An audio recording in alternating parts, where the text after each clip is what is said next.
Маргаа явуулцгаа.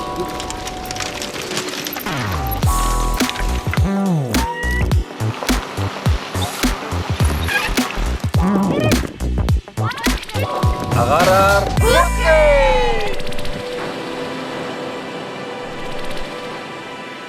Сайн байцгаана уу? Агаараар гүцгээ нэвтрүүлэг эхэлж байна.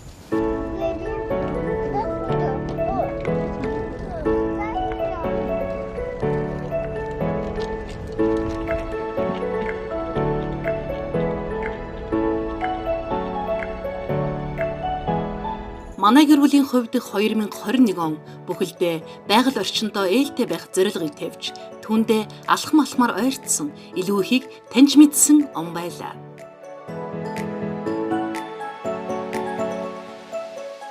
Хүүхдүүдэд том болцгооч, дэд бүтцээс хол суурьшлийн бүсээс аслагдмал газраар аялах боломжтой болсон болохоор энэ зуны аяллаа нийслэлд хамгийн ойр, үзэсгэлэнт байгальтай, тусгай хамгаалалттай бүсд хийхээр төлөвлөн эхлүүлсэн юм.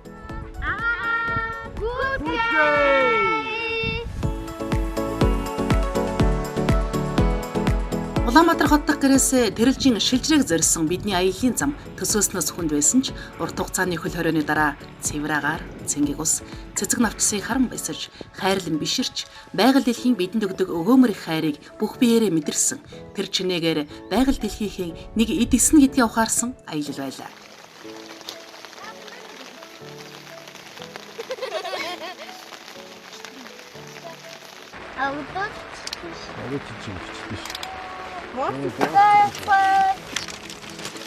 Бидний анхны Бартад цамын аялал болох шилжрээг заслан зорьсон аяллаас эхлээд л бүхий л аялалд таарлаж байсан хог хаягдлууд биднийг энэ сэдвийг анхааран харж асуудал болгон сөхөж түүндээ шийдэл ирж яхад хүргэсэн юм.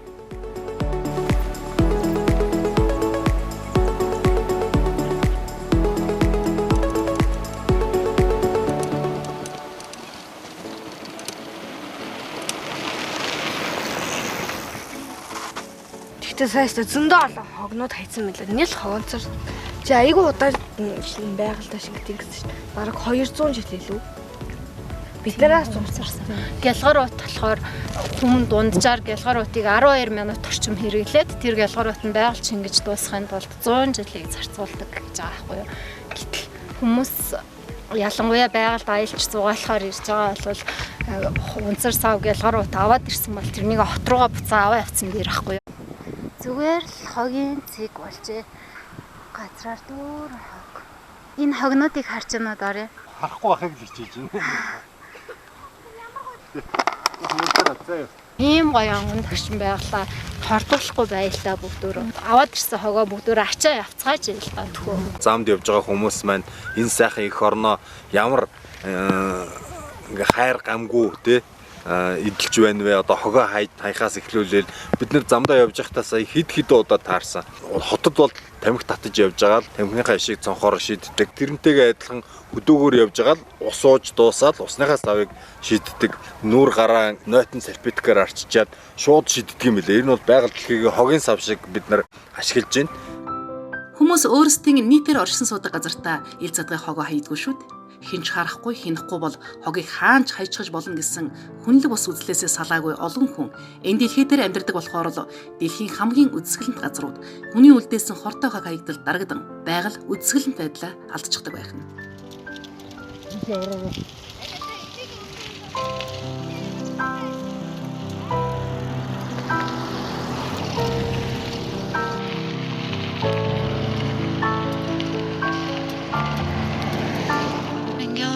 Хогнуудаа боогоо хайцсан. Тэр цаанаас.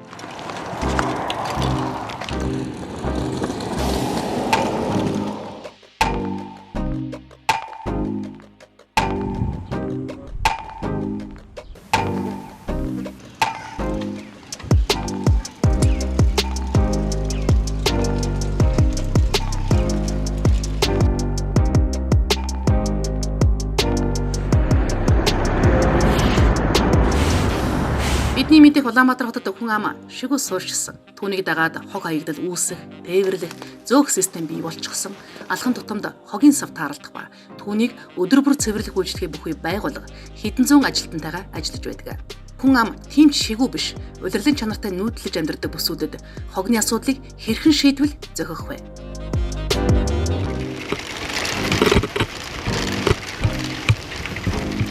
Байгаль дэлхийн маань хогийн сав болчих гээд шүү. Хогныхаа асуудал дээр бүгдээрээ анхаарья.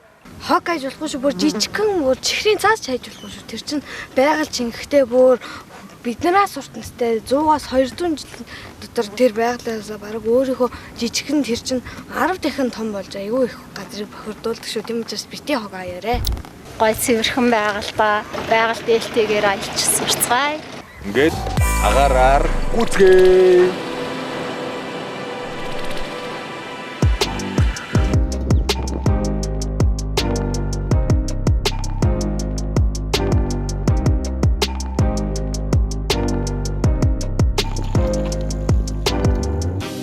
Хог хаягдал байгальд ямар их хор хөнөөлдөг сургууль дээрээ багахан мэддэг болсон охид маань замын туршид хамгийн ихээр эмзэглэж, хамгийн ихээр санаан зовниж байсан. Тэдэнд амьдрах дэлхий, эрх дураараа амьсгалах агаар, чөлөөтөө зугаалах онгон дагшин байгаль үлдэх үү.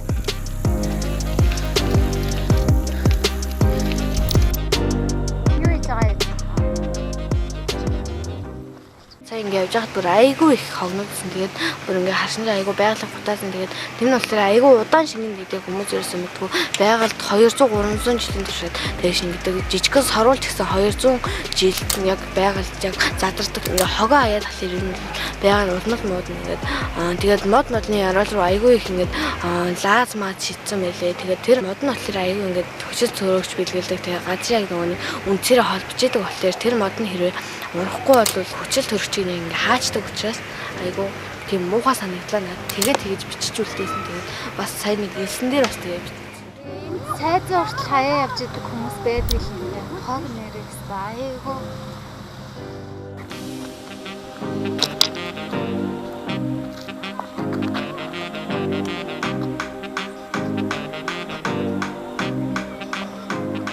Энэ хавьд яг дугуунд зориулсан ч байд юм уу, тийм явган хүнд зориулсан яг тийм дэд бүтцэг гэж хэлчихээр зүйл бол ер нь байхгүй.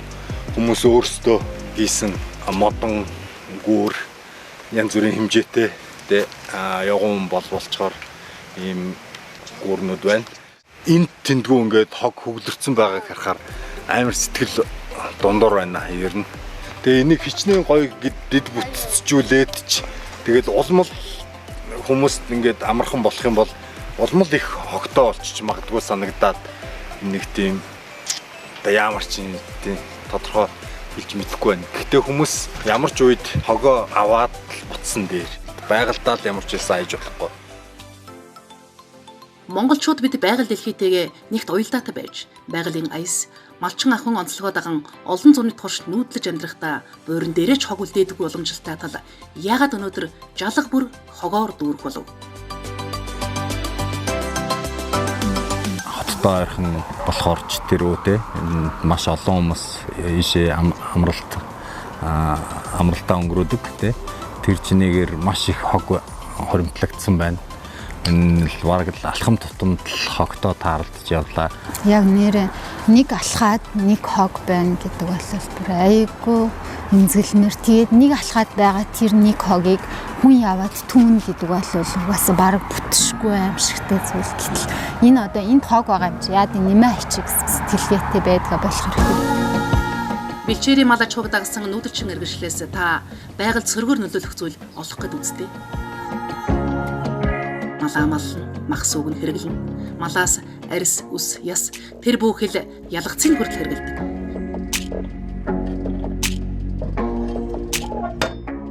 Сүүг нь шат дараатаагаар боловсруулж, өрөм, тараг ааруул хийж удаан хадгалах боломжтой болгоно. Энэ мэт бүх шат дамжилгаас байгальд хор хөнөөл учруулах нэг ч зүйл гарахгүй. Гэтэл бид ганцхан 100-ны дотор хог хаягдал хортой агаараараа дэлхийд тэргүүлэх бол. It's morning in Ulaanbaatar and people are going to work. Capital Ulaanbaatar. It was at 999. That's as high as this monitor will Mongolia's go. air pollution problem Toxic air is could lead to an epidemic. climate change has also sped up the pace of Almost apocalyptic. It's just a plaster on a gaping. Dangerous. Энэ улбар шар өнгөтэй байна. Хэрэглээ өндөртэй хөгжсөн орнууд байгаа байхгүй юу? Гэтэл энд маань Монгол явж байна. Дэлхийн дунджаас баг 3 дахин өндөр. Зогсолтгүй хэрэглээ чинь өөрөө хог хаягдлын асуудлыг үүсгээд байдаг. Хог болохоос сэргийлэх эцсийн арга нь болохоор дахин боловсруулах салбараар дэмжих буюу хогоо ангилахыг хийх байгаа юм.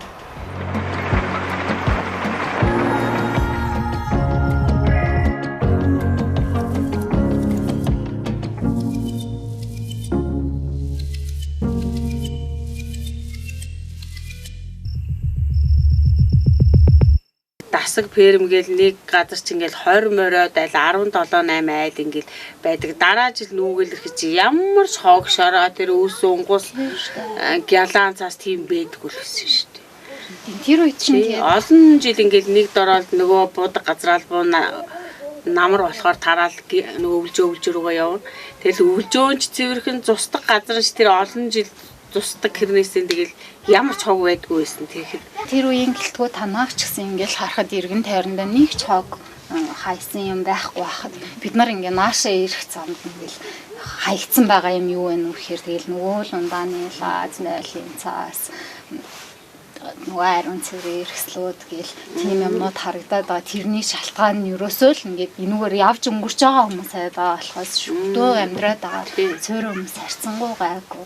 Тийштэй энэ чи байнга нутаглах нутгаан завааруулаад байвал тэр чи одоо тэрнээс чи өвчин зовлон тэгэл харахаж хог навшин хөглөрсөн муу гарагдана маа бидэн тийм байдлаас ахуулаад тэгээд энэ байга орчноо гой цэвэрхээ энэ байглаараа үүс ногоо нургацсан ингээд байж бол ямар гоё харагдав.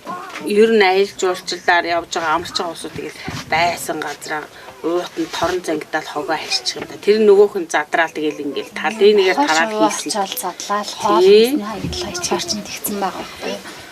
Тэгэл заавалч үн гялан цаас устгаж болохоор юм чи ингээл навсайтал тэр хогийн зэг дээр нь хайсан ч гэсэн бас хэцүү байдаг байлгүйгээ.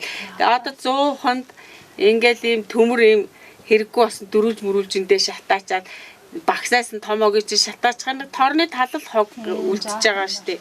Тэгж хоримтлуулж иж хог руу навьчих мэвчих хайж штэ. Бас тэгэл их хогийг чинь хоолгаад хийж явах хэцүү л дээ.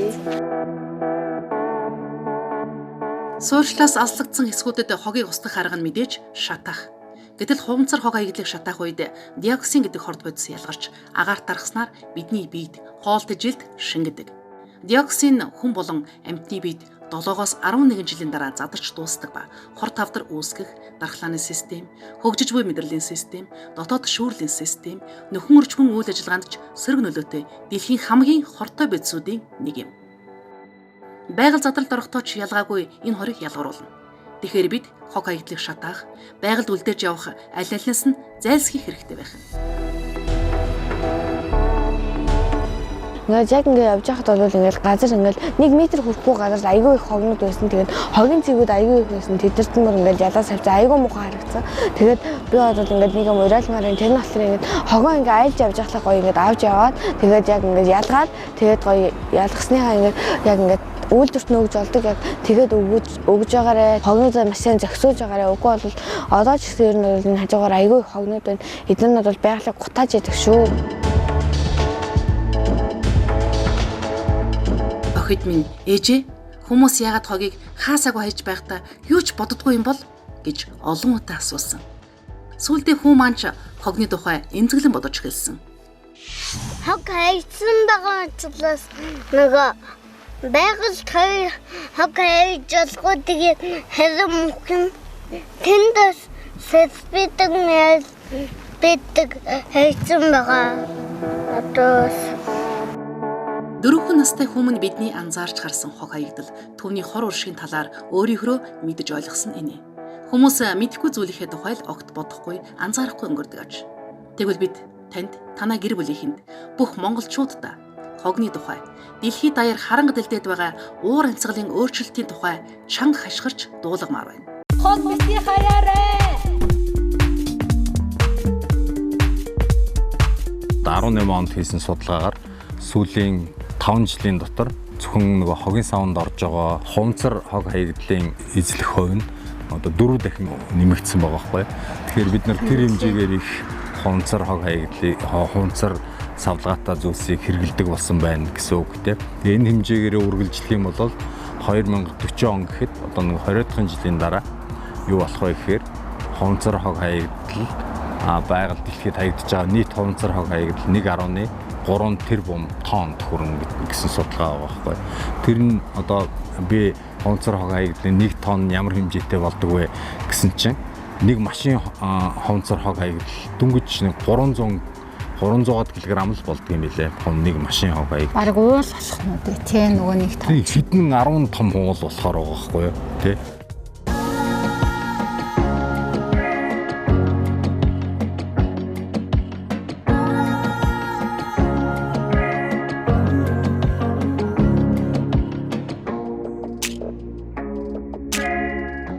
Бүгдээрээ хариуцлагатай байцгаая. Тэгээ хүүхдүүдээ бид нар ингэж сургаж болохгүй ийм зүйлдтэй. Хог бол ингэж байгаль хайчдаг зүйл гэж ерөөсөө тийм сэтгэлгээгээр хүмүүжүүлж болохгүй. Дээрс нь хүүхдүүдтэй хэрэглээг нь хянах хэрэгтэй юм байна. Гялгар цаастай амбаах хэрэглүүлэхтэй өөртөө цаас ууц савлгаагүй боломж нь байвал гэртээ бэлтгээд гардаг байх тэр хэрэглээг багасгах бас нэг арга бий. Нэгэнт багасгах боломжгүй нөхцөлд одоо айлт сугаалах нь бол бас жоох хэцүүлтэй. Гэхдээ тийм тохиолдолд хайдаггүй байлгаж сургах хэрэгтэй. Тийм. Зуны туршид замд тааралцсан хог хаягдлыг хэрхэн байхгүй болгож болох талаар судалж сургалсаар бидний зусж байгаа хэсгээс холгүй ихэн Налайх дүүргийн 5 дугаар хороонд хөгжлийн гүүр төрийн бус байгуулга, холбол хог, англи бол хэмэлт нэртэй сургалт явуулах болсныг дуулаад зорин очсон ч ковидоос үүдэн хүүхдүүдтэй танхимаар сургалт авах боломжгүй болсон юм.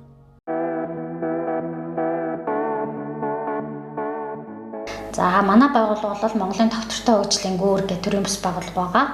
Хог хаягдлыг бууруулах, их усүр дээр нь бууруулах, англин ялгаах, за хог хаягдл үүсгэхээс сэргийлэхийн тулд одоо ямар алхмыг иргэд олон нийт хийх хэрэгтэй вэ гэсэн сургалт сурталчилгааг манай байгууллага явуулт юм аа. Хогийг одоо маш хэмжээгээр үйлдвэрлэх ийм соёлыг сүүлийн 50 жилд одоо дэлхийн нийтээр маш өргөн цар хүрээнд бид нар ингээд ийм соёлыг дэлгэрүүлж чижээ. За гэтэл энэ нь одоо яг ямар асуудал биднэрт үүсгээд байна вэ гэхээр нэгдүгээрт одоо энэ байгалийн нөөц, ус, амьтан, ургамал гэдэг энэ бүх одоо байгаль дээр байдаг одоо биомасс гэж ярьдаг те энэ бүх зүйлсийг маш хурдтай, маш хэмжээгээр богино хугацаанд шавж байна. За энийг нэгдүгээр хамгаалах, хэмнэх, хадгалах хэрэгтэй болсон юм байна гэж харж байна. За хоёрдугаарт нь одоо юу үсээд байна вэ гэхээр бидний гаргасан энэ хог хаягдл маань өөрөө дэлхийд дээр маш том хүнд ачаа болж байна. Маш их агаар хөрс ус бохирдуулж байна. За энэ агаар хөрс ус бохирдуулсантайгаа холбоотойгоор бидний эрүүл мэнд, ирээдүйн хүүхдүүдийн эрүүл мэнд маань за тэгээд энэ байгаль экологийн цэвэр тунгалаг байдал энэ бүхэнд маань аюул занал хэл учруулад байна. Тэгэхээр энэ дээр одоо бид нар ойрын хугацаанд л энэ асуудлыг одоо бүх нийтээрээ шийдэхгүй болвол 28 жилийн дараа гэхэд л одоо бидний танихгүй тийм маш бохирдсон, доройтсон юм экологтэй ийм дэлхийг угтахын цаг үед ирээд байна. Хогийн савны савн дээр ондоноос тус-тустай. Энэ шил лаад хонцор сав гэдэг. Одоо яг дүүр гэхлээр одоо манайх надахаас дуудлага өгөөд яг ингээ ачуулчтэй.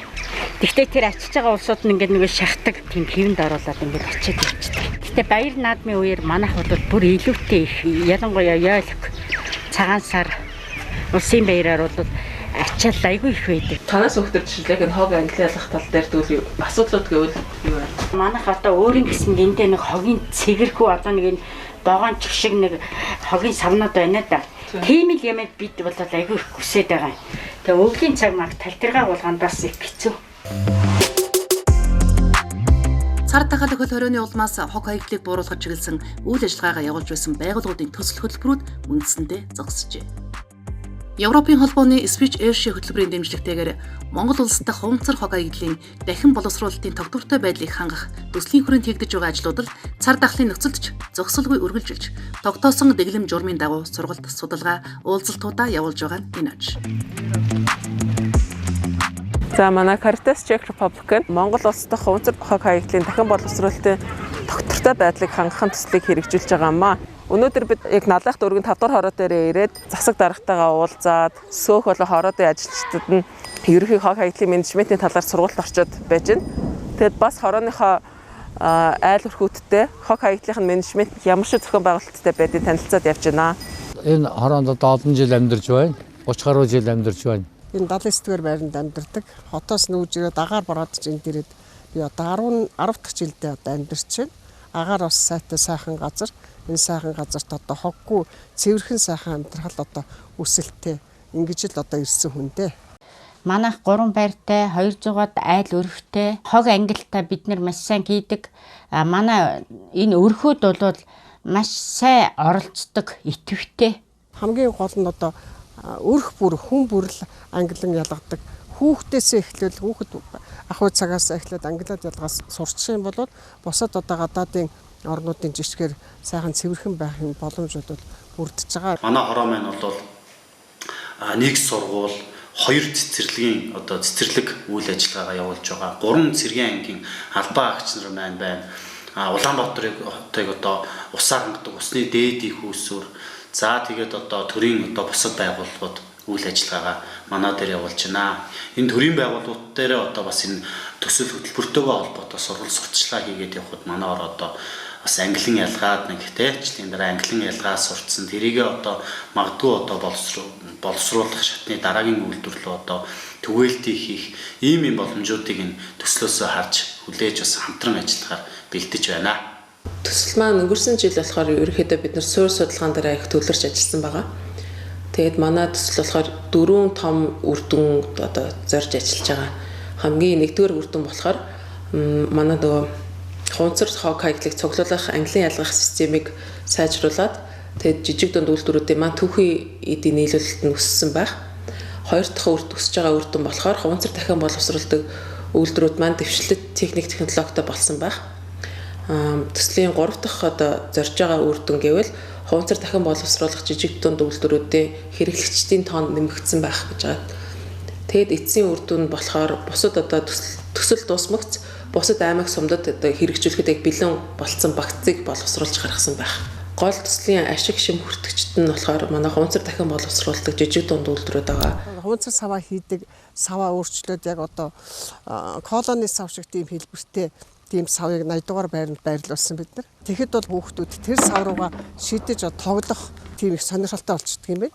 Гадаа хэвтэж байгаа савыг хүртэл барьж очиод тэр савныхаа амсарлуу хийж байгаа энэ төр харагддаг. Тэгэхээр зэрэг бас хогийн англин ялгах цэгийн хэлбэр дүрс бол хүүхдүүдэд бас их ач холбогдол өгöd ахш байгаа. Хүний хэрэглээд аяаршиж, үүнийг даган дэлхийн өнцөг бол мөрөөс таны миний хэрэглэн зориулж ганган чамин сав баглаа бодолтой хүнс, бараа, техник хэрэгслүүд дахин боловсруулагдах хэсэг нь хинт ч хамаагүйгээр Монгол улсад импортлогдох болсноор манай улсын нэг хүнд ноогдох хог хаягдлын хэмжээ нэн аюултай түвшинд хүрээд байна. 2010 онд Монгол улсын хог хаягдал 840 мянган тонн байсан бол 2018 онд 3.3 сая тоннд хүрчээ.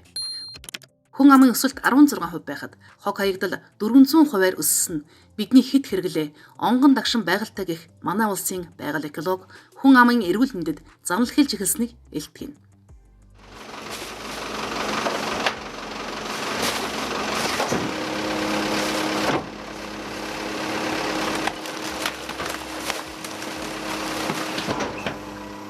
Энэ төслөө бид нар Улаанбаатар хот, Булган аймгийн төв, тэгээд Булган аймгийн Хишиг өндөр сум гэд 3 байршил хэрэгжүүлж байгаа.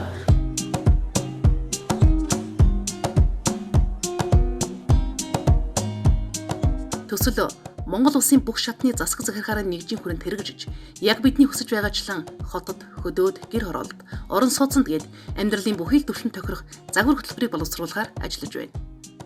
Бидний харсан үдсэн бүхэнд гарц шийдэл хайж, яг бидэнтэй ижил сэтгэл зовниж, хүмүүст сурталчлан таниулж байгаа Монгол улс дахь хунцар хог хаягдлын дахин боловсруулалтын тогтвортой байдлыг хангах төслийн сургалтыг бид Зослондоо байхдаа онлайн хэлбэрээр авсан юм. Та нар энэ ингээд зургийг харж байна уу?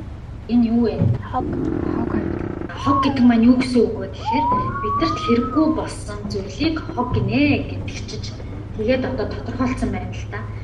Гэтэл энэ хэрэггүй болсон зүйл маань эргүүлээд бидний одоо эрүүл мэнд, байгаль орчин, боловсролоо эргүүлээд бидний эрүүл тав тухтай амьдрах орчинд маш том сөрөг нөлөө үзүүлж идэг зүйл байна. Нэгэнт байгаль дээр үүссэн хог хаягдмаар нь яадгүй гэхээр тухайн одоо чихрийн цаас хуунцар байгальд бүрэн уусч задрах тэр хугацаагаараа байгаль дээр байж л байна гэсэн үг. За тэгээ байгальд үлдэхээр зүгээр үлдэхгүй байгальд одоо ингээ хөрс устайгаа ингээ нийлэхээр энэ маань хорт бодис ялгаруулж чаддаг. Хүний гараар бүтээгдсэн зүйлс дэлхийн биомасс буюу амьтаа бүхний жинтэй тэнцсэн гэсэн судалгааны дүн 2020 онд гарсан ба энэ хэвээр үргэлжилбэл дахин 20 жил өнгөрөхөд тус хэмжээ 2.2 их 80 тоннд хүрч дэлхийн биомассаас 2 дахин их болох юм. Аялын туршид тааралдсан тэр их хог хаягдлыг байгаль дэлхий өөртөө шингэн уусгахад бидний амьдрах хугацаан дээр хүүхдүүдийн минь бүх насны амьдралыг нэмэгдэж хүрэлцэхгүй. Тиймээс бид өдөр бүр гарах хог хаягдлаа бууруулах, дахин ашиглах замыг хоромч алдалгүй одооноос эхлүүлэх ёстой.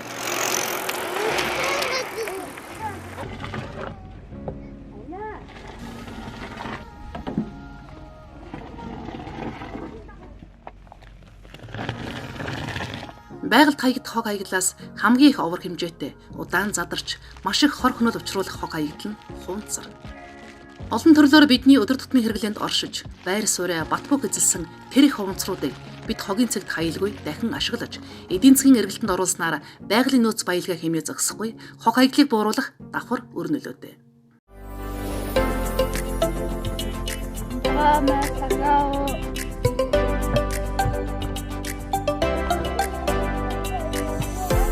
Тар ашиглаад хөрөнгө хэсгэж байгаа. Тэгээ хөрөнгөөр талах барьж байгаа. Хүүхдүүдийн эрүүл мэндэд ч гэсэн сайн гэж боддог. Тэгээ дээрэс нь нөгөө далах өдрө болгоо авахар далахны савлгаа гэдэг нэг баах ингээ ялгаар утгаар тий. Тэр гарахаа байсан. Тэр нь бас их сэтгэл амгалан баг шин. Одоо тэгээд тогоон дээр зогсож байгаа өрмөө хамаалал өгнөтөөгөө хойлол чихэр сайхан дөө. Ерхийдөө ингээл жоохон байгаль дэлтэй амьдарч гал үзээд л байна. Өнөөдөр та бидний хэрэглээг их дэлхий маань хангаж чадхаа болж бидэнд манай дэлхий шиг дахин нэг дэлхий хэрэгтэй болсон. Гэтэл бидэнд дахиад дэлхий байгаа билүү? Байхгүй. Тийм. Тэгэхээр одоо яах ёстой?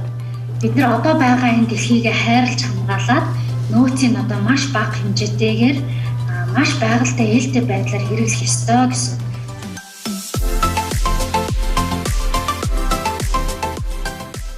Бидний ингээд аялаад явхад ч хаа сайгүй шинээр бүтээн байгууллагууд, шинжлэх ухааны нээлтүүд, шин технологиуд үйлдвэрлэлд нэвтэрч цоо шинэхэн бүтээлүүд төрөн гарч байгаа.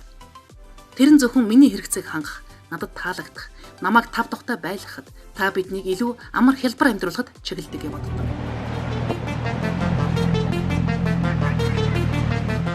Амар хялбар руу тэмүүлэх бидний замбраагүй хэрэглэнээс үүссэн хоруу шиг нь дэлхий дээрх хүнээс бусад амьд биетүүдийн амьдралын хэмнэл зохилдолгоог алдагдуулж бидний үл мэдэх ирээдүй, үл төсөөлөх дэлхийн төрх рүү та биднийг хөдөлсөөр. Агаарын бохирлоос болж нас барсан хүний тоо. Огтлогдсон болон шатсан ойн хэмжээ. Их дэлхийгээс гаргаж авсан нөөц баялагын хэмжээ. Бидний үйлдвэрлэдэг хатуу хог хаягдлын хэмжээ. Энэ мэтээр бидний хэрэглээний тоолоор өдөр бүр төгсгөл рүүгээ хурдалсаар. Үүний эсрэг бидний хэвийн амьдрах цаг хугацаа улам хорогдсоор байна. Бидний мэддэг дэлхий үгүй болох хүртэл. Цэвэр усны нөөц шахвагдаж дуусах хүртэл. Дэлхийн ойн нөөц дуусах. Далайд загасгүй болох. Хоол хүнсгүй болох хугацаа.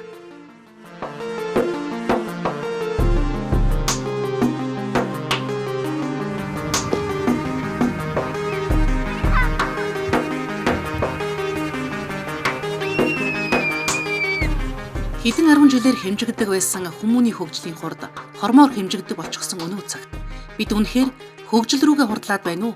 Мөхөл рүүгээ хурдлаад байна уу?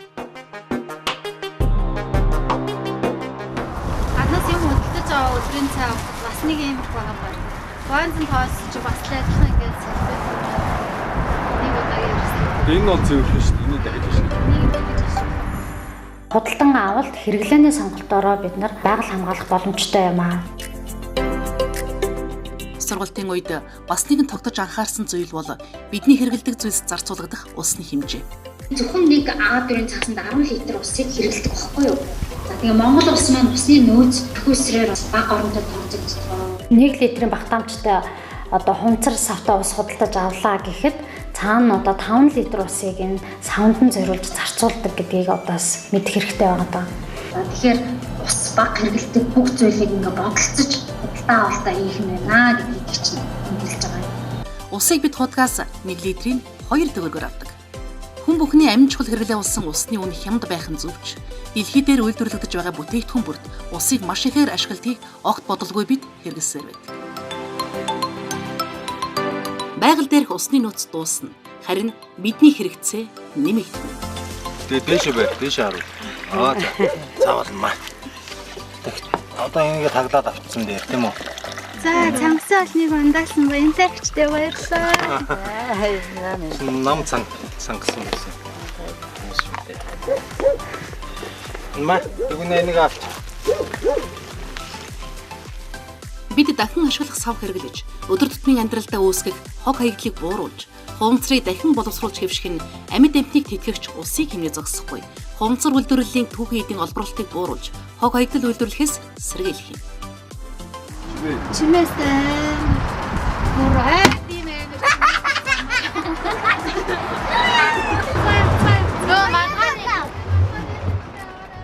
Монгол улсын нийт хог хаягдлын 41.2% нь Улаанбаатар хотод, 58.8% нь орон нутагт бий болдог бол үүнээс Улаанбаатарт 17.5%, орон нутагт 1.6%-ийг дахин боловсруулдаг. Монгол улсын нийт хог хаягдлын 60 орчим хувь нь орон нутагт үүсч, бараг тэр жигтэй тухайн нутгийнхаа хөрсөнд бологддог байх юм. Европын холбооны Switch Airship хөтөлбөрийн дэмжлэгтэйгээр Монгол улстай хуванцар хог хаягдлын дахин боловсруулалтын тогтвортой байдлыг хангах төсөлтэй хамтран ажиллаж, орон нутагт үйл ажиллагаа явуулж байгаа Экосум төрийн бус байгууллага Булган аймгийн хишиг өндөр сумыг хог хаягдлын менежментээр жишг сум болгох ажлыг хийж гүйцэтгэж байна. Сумын иргэдэд аюул учруулах хэмжээнд хүрсэн ил задгай хогийн цэгийг хумих ажлыг иргэдийн оролцоотой хийж дуусгасан. Хогийн цэгээс дахин боловсруулах хаягдлыг ялган, дахин боловсруулсан бүтээгдэхүүн үйлдвэрлэх туршилт судалгаанууд хийсэн. Сумын нийт өрхийн 60%-ийг хогоо их усүр дээр нь ангилах боломжтой болгосон. Зэрэг олон ажил шат дараатай хийгдэж байна. Хог хаягдлыг тойрсон асар том ажлын талбар байгааг бид өрдөмн олж харж байсан. Гэтэл дэлхийн олон оронд байгалийн баялагын шахагдалт, дэлхийн дулаарлын эсрэг тойрог эдийн засгийн тогтолцоонд шилжихээр оролцгааж байна. Их хогнууд ч ингээд дэлгүүрүүдэд ингээд зарагдаад авчихс хүмүүс аваад байгаа шүү дээ. Одоо ингээд хэрэгтэй гэдэг хонуудаа. Тэгэхээр одоо энэ дэлгүүрүүд нь хэрвээ нөгөө нэг савлгаагүй тийм юм зардаг болчихвол яах вэ? Тийм юм шүү дээ. Олон граммын ууднуудыг, даван ууднуудыг аваад тэгээд тийм дэлгүүрүүдээр одоо явах хэрэгтэй. За харамсалтай нь тийм дэлгүүрүүд бол маш цөөн байдаг. Дэлгүүрт захиа бичээд ийм тасаг нээж өгөөч гэж хүсэл тавьж болно. Бид нар хогоо ангилдаг чилээ манай байрныгаа да ерөөсөө тийм ангилсан хогийг авч явдаг тийм машин байхгүй бүгдийг хойлоо аваа явчихдсан байлээ. Одоо яг биднэрт тулгараад байгаа бэрхшээл нь юм баггүй юу? Иргэд маань олноороо ангилахгүй байгаа болохоор нөгөө том машин чинь нэг явахдаа асар их хэмжээний шатхан ажлын үйлсийг зарцуулж байгаа шүү дээ. Улуулан ангилдаг болчих юм бол ингэж байна. Анх аял гарахтаа бодож байсан асуултуудаа хариулт болсон. Хариулт нь хангалттай үнэн гэдгийг мэдэрч ухаарсан тийм нэгэн зуныг ардаа үлдээгээд бид намар тийш аялж яв. Аялын замч хог хаягдал утаа униар дуу чимээний бохирдлоор дүүрэн байна. Гэхдээ бид гарцгалсан. Яг одоогийн хэрэглээ болох байгальд хамгийн ээлтэй унаагаа хэрэглэхээс гадна бид хог хаягдлаа бууруулах, дахин ашиглах, дахин боловсруулахад анхаарах ёстойгоо ойлгосон. Хог хаягдлаа багасгаад агаараар гүйцэтгэе.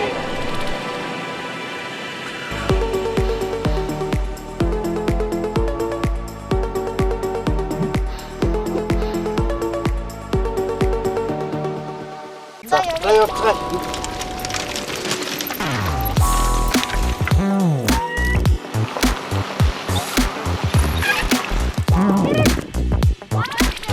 Агаараар